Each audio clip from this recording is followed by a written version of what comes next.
우리 여배부가 한번 인사할까요? 사랑합니다. 축복합니다. 한 해 동안 수고 많으셨습니다. 여러분, 우리 장로교, 성결교, 침례교서부터 우리는 개혁교회 전통에 이렇게 계승해서 지금까지 이어져 왔습니다. 이 개혁교회라고 하는 것은 중세 종교 개혁자들의 신앙 정신, 그들이 주창했던 아주 중요한 이 교리, 이걸 기치로 해서 우리 이 개신교가 우리에게 형성되어졌습니다. 이 개혁 정신의 5대 정신이 여러분 알다시피 오직 믿음, 오직 은혜, 오직 성서, 오직 그리스도, 오직 영광, 그리스도에게 영광이라고 하는 이 5대 정신이 있습니다. 이 5대 정신은 사실 성서에서 나왔습니다. 성경을 통해서 연구하고 또 그 성경을 기반으로 한 신학의 학문의 통합으로 만약에 가장 중요한 에키스 같은 거, 우리가 가장 귀히 여겨야 될 거, 이걸 붙잡고 살아가야 될 거 뭐냐라고 얘기하면 오직 믿음, 오직 하나님의 은혜, 오직 하나님의 말씀, 오직 예수 그리스도, 오직 영광은 하나님께 있다고 하는 이 5가지로 이렇게 집약되어질 수가 있습니다. 이 정신이 무너지고 세속적인 사상, 그리고 이 세상적인 어떤 가치들이 커지면 커질수록, 이게 주장이 되면 주장될수록 이런 것에 대한 분별력과 통찰력과 대응적인 신앙의 온전한 능력의 공력을 교회와 그리스도인들이 갖지 아니하면, 이게 약화되거나 무시된다고 하면 그때는 기독교나 그리스도인의 힘의 공력이 떨어지게 되는 것입니다. 철저하게 우리는 말이죠, 오직 믿음 안에서 하나님의 말씀과 더불어서 은혜라고 하는 이 5가지 기본적 정신을 함양해야 하고, 그리고 이것을 강화시켜야 하고, 또 이것을 통해서 우리가 미래를 새롭게 바라볼 수 있는 그런 안목이 있어야 할 것입니다. 이런 여러 가지 영역 중에 사람은 무엇으로 살 수 있겠는가, 이렇게 만약에 질문을 던져본다 그러면 아마 여러분이 나름대로 사람은 무엇으로 살아가고 있는가, 여러분은 무엇으로 지금 살아가고 계십니까? 라고 질문을 한다 그러면 사람마다 여기에 대한 답이 분명히 있을 것입니다. 여기 답은 그거죠. 내가 믿음으로 나는 산다. 믿음 때문에 산다. 난 하나님의 은혜 때문에 산다. 선물 때문에 산다. 내가 오직 그리스도에게 영광을 돌리는 그 기쁨과 그 즐거움 때문에 나는 산다. 이렇게 말할 수 있는 사람이 있는가 하면 나름대로 나는 이것 때문에 산다고 하는 또 다른 이유를 둘 수 있을 것입니다. 그렇습니다. 우리는 과연 무엇 때문에 존재하고 무엇 때문에 살아가고 있느냐라고 얘기한다 그러면 당연히 믿음 때문에 우리는 살아가고 믿음 때문에 존재하고, 이 믿음으로 말미암아 하나님께서 주시는 그 은혜, 선물, 사랑 때문에 우리는 살 수밖에 없습니다. 그리고 오늘 본문에 보면은 한 이방 여인이 딸의 문제를 통해서 자기 지방에 예수님께서 오신 그 소문을 듣고 예수님을 찾아서 딸의 이 병마를, 이 귀신에 이 들린 것을 깨끗이 치유받기를 원하는 이야기가 나오게 되어집니다. 이 여인은 헬라 사람입니다. 그리스 사람입니다. 수르보니아계에서 이렇게 지금의 두로 지방, 그때의 두로 지방, 그리고 이 수르보니아계는 시리아계 페니키아 사람들인데, 이 유대 사람들이 그들에게는 호의적이지는 않았습니다. 그런 자가 더러운 귀신 들린 어린 딸을 둔 한 여인으로서 예수님의 소문을 듣고 예수님에게 찾아간다는 것은 당시 문화, 풍습이나 또 이 유대인의 관계적인 것을 살펴보면 쉬운 것은 아니었습니다. 용기를 내서 찾아갔습니다. 그러지만 예수님이 보여주신 냉담함은, 지금 이렇게 예수님께서 만약에 말씀하셨다 그러면 기독교는 가짜다, 예수 그리스도는 사랑의 하나님이 아니시다 라고 그렇게 이야기하며 외치며 교회 밖을 뛰어나갈 사람이 많을 것입니다. 그런데도 오늘 본문의 내용 가운데 가만히 묵상을 해보면, 이 여인이 보통 사람이 아니구나. 가장 절실하고 가장 아주 소원적인 목적 때문이기도 한다고 하지만 그럼에도 불구하고 이 여인이 보여준 것은 보통의 어떤 자기 자신의 존재적 모습을 정확하게 성찰하고 그러면서 높으신 그 그리스도 앞에 보여주는 이 모든 신앙의 모습들이야말로 인생과 하나님의 은혜의 선물을 받을 만한 자격이 있는 사람이라고 그렇게 말할 수가 있습니다. 사람을 구성하고 있는 요소를 우리는 보편적으로 영혼 3분설, 2분설 이렇게 여러 가지 나누지만 우리의 육체, 우리 인간은 이 육을 가지고 살아갑니다. 이 육체는 혼이라고 하는 것과 뇌를 통해서 모든 이런 생물학적인 연관성을 가지고서 이렇게 우리가 존재하고 그렇게 살아갑니다. 그러나 영적인 것이 분명히 있습니다. 이 영적인 것을 우리는 무시할 수가 없습니다. 이 영적인 차원에서 사실은 이 귀신은 또 다른 악한 영이면서 오늘 성경에 있는 대로 더러움을 이 영으로서 믿는 자들뿐만 아니라 모든 불신자들에게 역사하고 또 그들을 괴롭힐 수 있고 또 그들에게 불행을 가져다 줄 수 있는 이런 일들을 하게 되어집니다.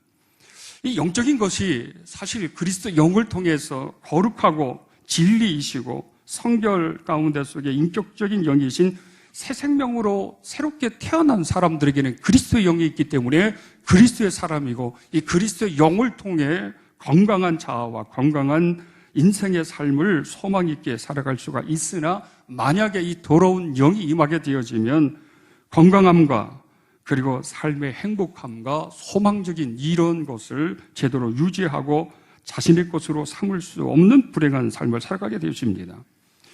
여러분 혹시 귀신 들린 사람을 보신 적이 있습니까? 귀신에 붙잡혀서 그들의 인생과 개인적인 어떤 육체의 고통이든지 그리고 또 다른 어떤 반이성적이고 그리고 반사회적인 모습을 가지고 있는 그런 귀신에 사로잡혀 살아가는 그런 사람들 혹시 본 적이 있습니까? 강력할 때는 굉장히 눈으로 우리가 식별할 수 있는 차원에서 나타날 수가 있습니다. 그러나 이 강력하지 않을 때는 은폐해서 얼마나 강교한지 모릅니다. 얼마나 강조하고 실체가 드러나지 않으면서도 말과 행위 가운데 속에서 분명히 그 사람의 정신으로서가 아니라 악한 영이 그 중심에서 그 생각과 몸을 붙잡고서 때로는 믿는 자들을 시험하고 넘어지게 하는 이런 경우들을 많이 보게 되어집니다. 근데 오늘 이 여인의 딸은 마태복음에서 표현적으로 얘기하면 아주 심하게 인생의 삶의 절망 가운데 속에서 그리고 엄청난 그런 귀신을 통해서 반이성적이고 반인간적인 삶을 살아가는 그런 모습을 가지고 있었습니다. 그러나 이 여인이 이 부모가 엄마가 이 여인 딸의 고침을 위해서 예수 그리스도를 찾아갔을 때 보여준 아주 중요한 몇 가지의 관점을 우리가 자시하지 말아야 합니다. 어떤 것인가? 이방 헬라 사람 여인이었음에도 불구하고 그가 그리스도를 어떻게 보았는가?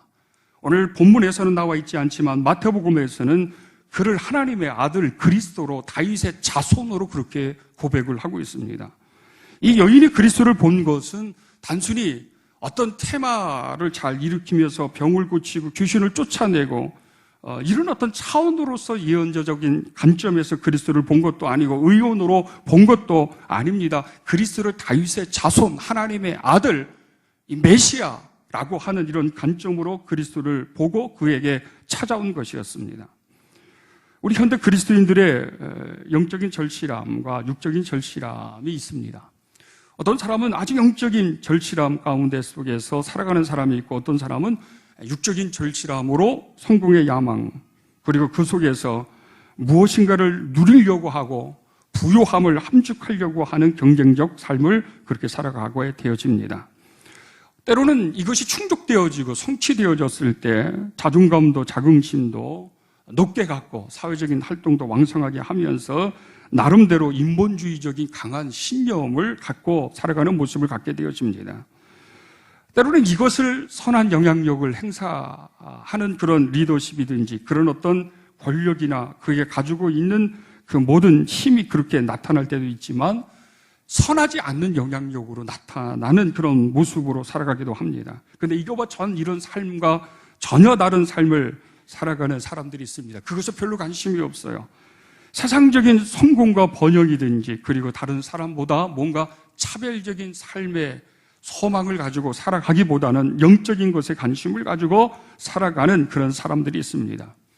이 사람들은 이 육적인 것에 별로 그렇게 집착하지도 않고 그것이 자기 자신의 행복을 줄 수 있을 거라고 하는 이런 신념이나 확신조차도 갖지 않습니다. 그저 주어진 환경 속에서 작은 것에 대한 가치와 행복을 추구하면서 그 속에서 좀 보람 있고 행복한 삶의 가치를 가지고 살아가는 그런 사람들입니다.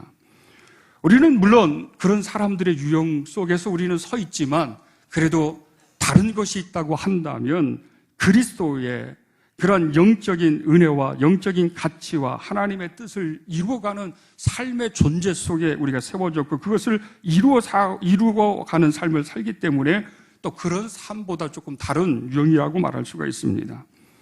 그런 유형 가운데 속에서 우리가 하나님의 그리스도의 은혜를 얻고 그리스도의 선물을 통해 영적 부유한 자로 세워질 수 있기 위해서 때로는 광야 같은 삶 가운데 속에서 닥쳐오는 고난과 위기를 물리칠 수 있는 자가 되기 위해서 우리가 무엇을 어떻게 주님 앞에 더 크게 위대하게 강화시켜 나가야 할 것인가? 그러면 종교 개혁자들이 주창했던 오직 믿음을 크게 하고 이 위대한 믿음을 키워가는 들에 존심할 때만이 가능하다고 하는 것입니다. 오직 믿음이라고 하는 것은 여러분 절대적인 것입니다. 그저 형식에서 습관적으로가 아니라 절대적인 거예요. 그분은 하나님이시다. 그분은 전능하시다. 그분은 모든 것을 하실 수 있는 분뿐만 아니라 내 생명과 내 삶 그 자체 속에 존재하시는 분이라고 하는 이런 절대성입니다. 그러니까 이 절대성이 커지고 절대성이 높아지면서 절대성을 가지고 주님께 찾아오게 되어질 때 주님께서 우리에게 주시는 놀라운 은혜가 굉장히 많이 있습니다.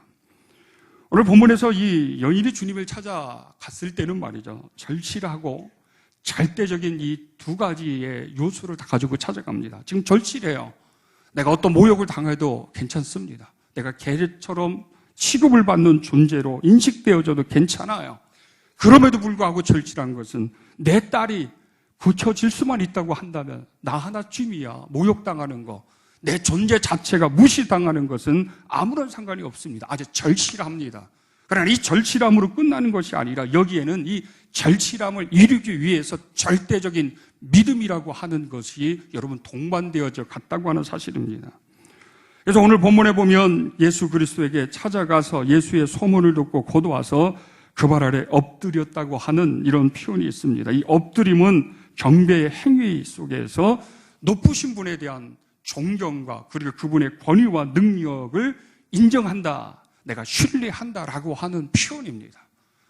내가 그분의 높으심은 그분의 능력과 권세와 그분의 위엄을 내가 신뢰합니다. 내가 그것을 존경합니다. 그러면서 상대적으로 나는 높으신 분에 비하면 아무것도 아닙니다. 머리를 들고서 그분을 주목할 수 없습니다. 그분의 권세와 나의 능력을 비교해서 내가 이러쿵저러쿵 말할 수도 없습니다 라고 하는 이런 차원에서 지금 주님께 무릎을 꿇고 머리를 조아리면서 이 절실함을 이루어 가려고 하는 것이었습니다. 이 여인이 왜 여러 의원들을 만나지 않았겠습니까? 여러 종교를 왜 찾지 않았겠습니까? 테마사들을 찾아가서 한번 고쳐달라고 해보지 않았겠습니까? 여러 주술적인 방법을 다 해봤을 것입니다. 그런데도 말이죠, 안 된 것이었어요. 그럼에도 불구하고 예수님의 소문을 들었다고 하는 것은 헬라 사람이지만 그리스 사람이지만 분명히 그가 예수 그리스도의 복음을 그는 들었던 것이었고 그의 복음을 통해 그리스도에 대한 믿음이 분명히 확신 있게 있었다고 하는 것입니다. 그래서 마태복음에서는 다윗의 자손 예수라고 하는 이런 고백을 합니다. 오늘 마가복음에서는 그런 예수 그리스도에 대한 고백적이고 이해적인 표현은 없지만 똑같은 사건이 마태복음에서는 이 다윗의 자손 예수라고 하는 이런 표현을 씁니다. 대부분 다윗의 자손은 메시아, 그리스도, 하나님의 아들이라고 하는 이 예언의 이 정통성을 인정하는 자, 이해하는 자, 믿는 자만이 고백할 수 있는 그런 말입니다. 이 여인이 예수 그리스도는, 이 예수는 하나님의 아들이시다. 이 예수는 높으신 분이다. 이 예수는 우리의 생명을 살릴 수 있는 분이다라고 하는 이 믿음을 가지고 그리스도에게 온 것이었습니다. 이 만유의 주가 되시는 이 그리스도에 대한 이 절대적인 믿음은 신뢰로서, 존중으로서, 존경으로 나타났을 때 그리스도께서는 그 여인에게 은혜를 주신 것이었습니다. 선물을 주신 것이었습니다. 여러분, 날마다 모든 그리스도인들은 무엇으로 살아야 합니까? 우리 인생을 여러분 무엇으로 살아야 합니까? 예수 그리스도에 우리는 은혜로 산다고 하는 사실을 인정해야 합니다. 그리고 은혜로 살아가고 있다고 하는 사실, 은혜로 산다고 하는 이 고백을 분명히 알아야 합니다. 은혜는 제가 우리 어린이 친구들에게 이렇게 표현했어요. 하나님의 선물이다. 내가 믿음으로 살면, 하나님 앞에 예배적인 삶을 살면 하나님께서, 그리스도께서 우리에게 선물을 주시는데 그 선물이 너무너무 다양한 것입니다. 어떤 사람은 육신의 질병, 어떤 사람은 마음의 상처, 어떤 사람은 가난함 가운데 있을 때 그 모든 것 속에 위로자로, 치료자로, 채워주는 일용할 양식의 축복자로 그리스도께서는 선물을 주신다고 하는 것입니다. 그런 이런 선물을 받는 자들, 이런 선물을 받으려고 하면 여러분 우리가 어떤 믿음을 가져야 합니까? 온전한 믿음을 가져야 합니다. 절대적인 믿음을 가져야 합니다. 이 절대적인 믿음의 완성은 예배의 성공자예요. 뭐니 해도 여러분 믿음 있는 자는 그 믿음의 최상의 하나님을 향한 공경과 존경의 표시는 예배로 나타날 수밖에 없습니다. 예수 그리스도께서 이 여인이 찾아와서 자기 딸을 좀 고쳐달라고 간구하는데 예수님은 아주 모욕적인 이야기를 합니다. 27절에 보면 자녀로 먼저 배불리 먹게 할지니 자녀의 떡을 취하여 개들에게 던짐이 마땅치 아니하리라. 이 자녀로 먼저 배불리 먹게 할지라라고 하는 이 말씀은 예수님은 유대인 중에 잃어버린 양들을 위해서 내가 먼저 복음을 전하고 그들을 구원하기 위해서 내가 먼저 왔다는 것입니다. 그래서 은혜와 축복을, 하나님의 약속을 먼저 받아야 될 대상은 유대인들 중에 잃어버린 양들을 위한 복음의 기회를 1순위로 내가 주겠다고 하는 이런 말씀입니다. 상대적으로 다른 사람들에 대해서, 오늘 이 여인에 대해서는 개들이라고 하는 이런 표현을 썼습니다. 아마 요즘 목사가 설교를 하다가 말이죠, 이런 직설적이고 반이성적인 이런 말 말고 다른 설교를 해도 사람들이 상처받고 교회 밖으로 뛰쳐나가는 일이 생기는데, 맞아, 이 정도의 표현과 이 정도의 비유를 들어서 운유적으로 그렇게 했다 그러면 아마 엄청난 일들이 교회 안에서 일어나게 될 것입니다. 이 개라고 하는 존재, 하잘 것 없고, 이 인간의 존엄성과 인간의 존중성이라고 하는 것은 전혀 없는 상대적 개념으로 그리스도께서 그렇게 표현을 했습니다. 그런데 여러분, 놀라운 사실이 있습니다. 28절에 보면 이어서 그렇게 말을 합니다. 주여 옳습니다. 주여 옳수이다마는 상 아래 개들도 어른도 아니에요, 부모도 아니에요, 아이들이 먹던 부스러기를 먹나이다. 내가 어느 것도 좋아요. 나는 내 존재 자체도 무시당하고 존중받지 못하고, 그리고 내가 전혀 예수 그리스도의 선택 속에서 제외된 자라 할지라도 내가 이 부스러기 같은 것이라도, 그 은혜라도 주시면 나는 주님 감사합니다 라고 하는 이런 표현입니다. 아주 절실함 속에서 아주 순결하고 온전한 믿음의 자세, 믿음의 사람으로 자기 분석이 되지 아니하면 여러분 이런 단계로 이런 고백을 할 수가 없습니다. 은혜를 우리가 구하려고 한다 그러면 이 은혜를 구하는 자가 반드시 알아야 될 것은 여러분 무엇인지 아십니까? 내가 누구인지를 상대적으로 잘 알아야 합니다.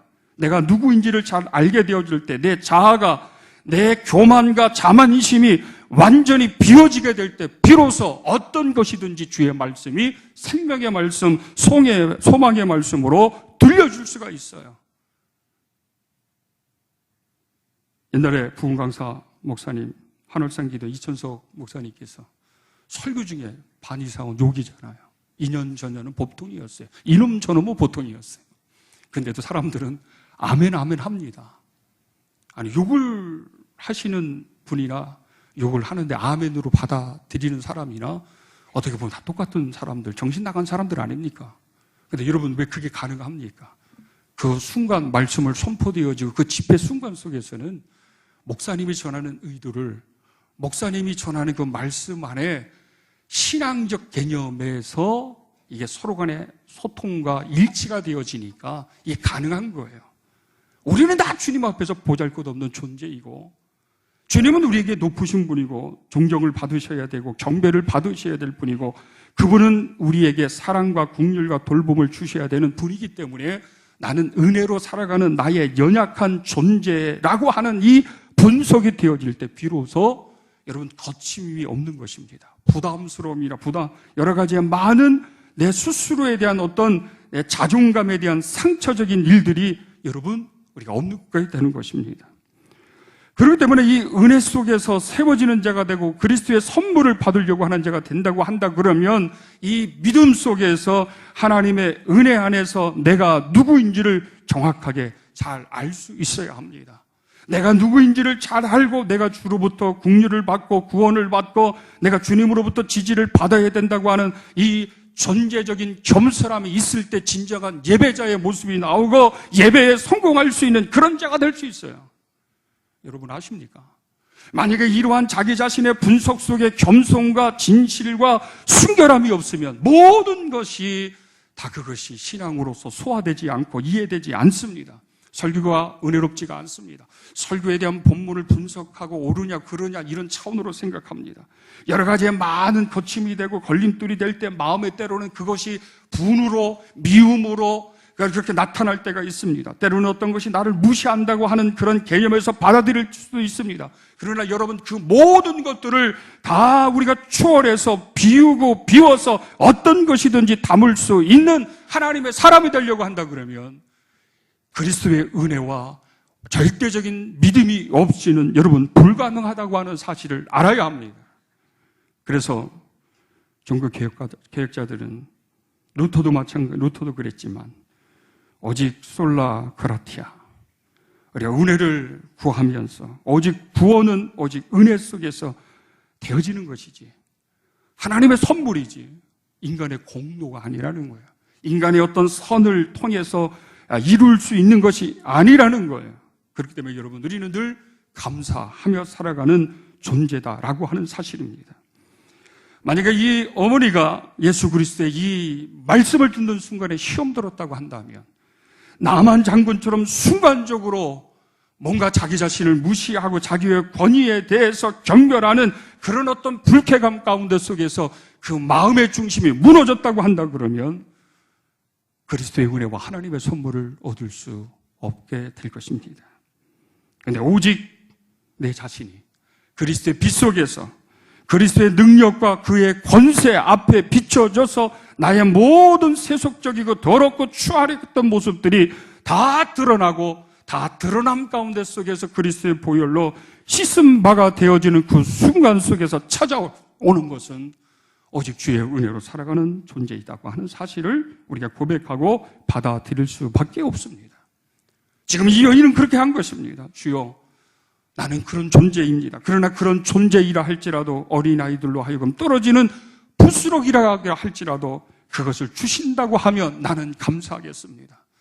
그것을 그런 은혜를 주신다고 하면 나는 주여 영광된 삶을 살아가겠습니다 라고 하는 이런 겸손한 자기의 분석적 모습으로 주님 앞에 세워지게 된 것입니다. 그 다음에 여러분 예수님께서 이렇게 말씀하셨습니다.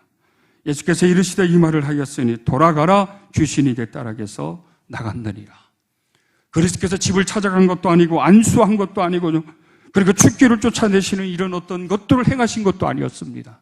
이 여인의 고백 순간 여인이 주 예수 그리스도 앞에 무릎을 꿇고 완전히 그리스도의 능력과 권세 속에 자기 자신의 모든 것이 압도당하는 그 순간에 그의 행하는 고백 안에서 주님을 높이고 주의 존경심을 표현하는 그 순간 그리스도께서는 그 여인에게 은혜를 주셨습니다. 선물을 주셨습니다. 여러분 누가 은혜 받을 수 있습니까? 우리가 왜 은혜를 받아야 합니까? 이 시대는 모든 그리스도인이라 많은 사람들이 세속적이고 물질적인 가치를 추구하며 살아가다 보니까 아는 것은 많습니다. 머리에 든 것은 있습니다. 그러나 가슴은 냉랭합니다. 가슴에 순결함이라는 것은 없습니다. 너무나도 겁먹고 세상에 속이는 일들 그리고 남의 것을 탐하는 것들 많은 미움과 분노 가운데 속에서 분열과 다툼을 일으키는 일들 가운데 노예가 되어져서 진정한 행복과 기쁨과 소망적 자유함을 누리지 못하고 살아가는 모습이 오늘날 우리들의 모습이라고 말할 수가 있습니다. 그렇기 때문에 우리가 새롭게 그리스도 안에서 은혜 받은 자로, 하나님으로부터 그리스도로부터 지목받아 세워진 자로, 오직 그분에 대한 존경과 그분에 대한 권위의 신실함을 인정해서 예배의 성공자로 세워지는 그런 회복을 통해서 그리스도의 영광을 드러내며 영광된 삶을 살아갈 수 있어야 합니다. 솔리데오 그로리아라고 하는 이 고백은 오직 주님께 영광을 돌려야 한다.